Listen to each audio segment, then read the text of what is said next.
Binasa mo ako kaninang umaga habang nagkakape ka. Nakita mo ako sa Facebook feed mo. Isang headline na naka-capitals lahat.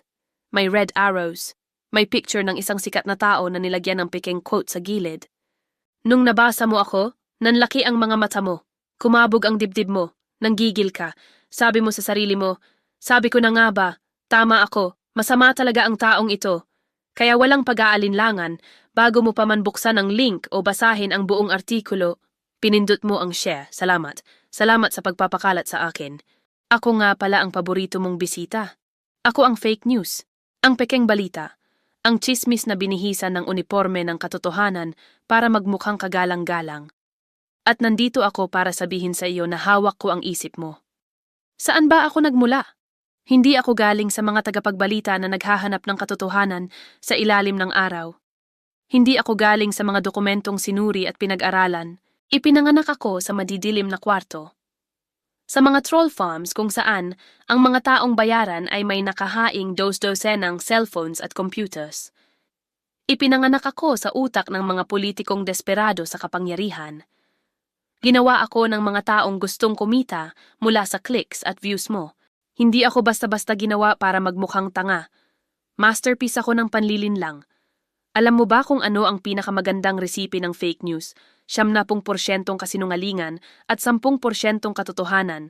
Kailangan kong lagyan ng kaunting totoo ang kwento.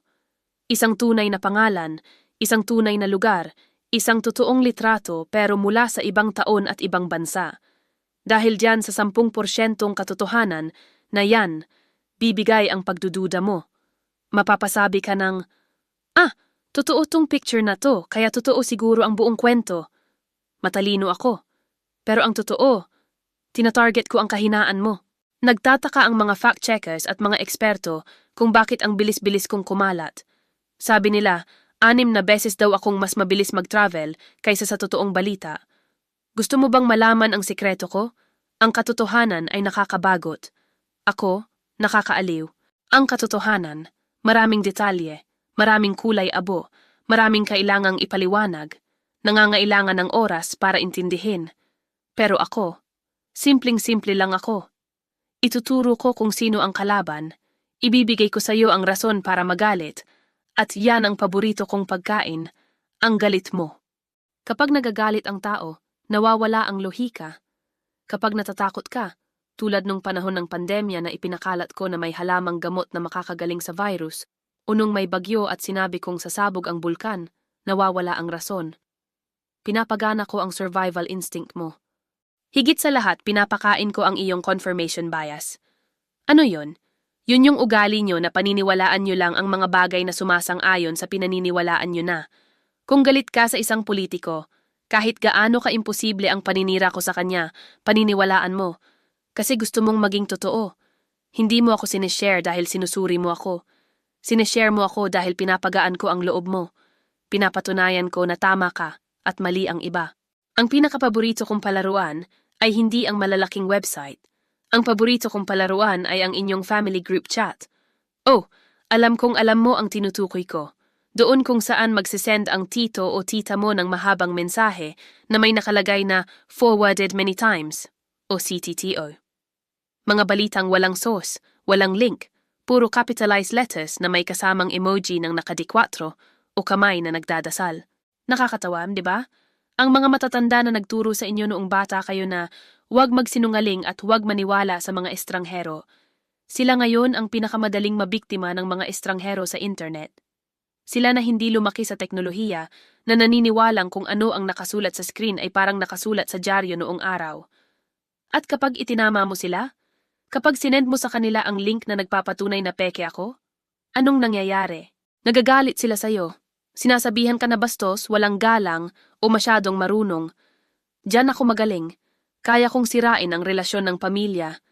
Kaya kong gawing magkaaway ang mag-ama, magkapatid, magkaibigan. Dahil sa akin, nagkaka-unfriendan kayo. Dahil sa akin, hindi kayo nagpapansinan sa mga family reunion. Pumasok ako bilang simpleng text sa phone, pero nag-iwan ako ng lamat sa mga relasyon ninyo na hindi na maibabalik. Pero huwag mong isipin na pang-pamilya lang ang epekto ko. Malaki ang ambisyon ko. Nananalo ako ng eleksyon. Pinabago ko ang kasaysayan, yung mga taong nagnakaw at pumatay noon. Bigyan mo lang ako ng sapat na budget, gagawin ko silang bayani sa isip ng mga kabataan ngayon sa YouTube at TikTok. Yung mga taong naglilingkod ng tapat, gagawan ko sila ng peking video na nagmumura o nagnanakaw para kamuhian sila ng masa. Hinahati ko ang bansa nyo. Dahil habang nag-aaway-away kayong mga ordinaryong mamamayan kung sino ang tama at mali, yung mga taong gumawa sa akin, ayun, nakaupo sa pwesto, nagpapayaman, tumatawa habang nagpapatayan kayo sa comment section. Ako ang pinakamurang sandata sa modernong digmaan. Hindi na kailangan ng baril, hindi na kailangan ng tangke. Bigyan mo lang ako ng peking account at libreng wifi at kaya kong pabagsakin ang demokrasya. Lagi ninyong sinasabi, sugpuin ang fake news. Iban ang fake news. Sisi kayo ng sisi sa social media platforms. Sisi kayo sa gobyerno. Pero oras na para harapin nyo ang katotohanan, isang katotohanan na hindi nyo kayang i-fact check dahil nasa harapan nyo mismo. Wala akong paa para maglakad. Wala akong pakpak para lumipad. Isa lang akong kumpol ng mga salita at litrato sa isang screen. Hindi ako makakarating sa kapitbahay mo kung hindi mo ako ibinahagi. Hindi ako magtre-trend kung hindi kayo nag-comment kahit pagalit ang comment nyo. Algorithm lang ako. Umaandar lang ako kapag binigyan nyo ako ng enerhiya. Kaya sino talaga ang may kasalanan? Ako na idinisenyo para manloko? O kayo na tamad magbasa, mabilis manghusga at uhaw sa atensyon? Ginagamit niyo ako bilang sandata laban sa mga taong ayaw niyo.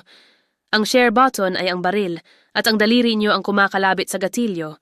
Hindi ako mabubuhay kung hindi niyo ako papakainin ng atensyon. Ang huling babala. Sige, i-report niyo ang post ko, burahin niyo ang account ko, iban niyo ang IP address ko. Pero kahit gawin niyo yan tapos na ang trabaho ko, ang binhi ng pagdududa ay naitanim na sa isip niyo. Kahit maglabas pa kayo ng 1,000 pahina ng paglilinaw, may mga taong sasabihin pa rin, baka may katotohanan pa rin yan. Dahil mas madaling maniwala sa isang magandang kasinungalingan kaysa aminin sa sariling nauto ka. Nandito lang ako, naghihintay, nagpapalit ng anyo. Baka bukas, isa na naman akong meme, o isang viral na video sa TikTok. At alam ko, kapag nakita mo ako bukas at tumugma ako sa galit mo, sa paniniwala mo at sa emosyon mo, pipindutin mo ulit ang share. Mag-ingat sa mga binabasa nyo. Dahil baka mamaya, hindi na ako ang peking balita. Baka naging peking tao na rin kayo.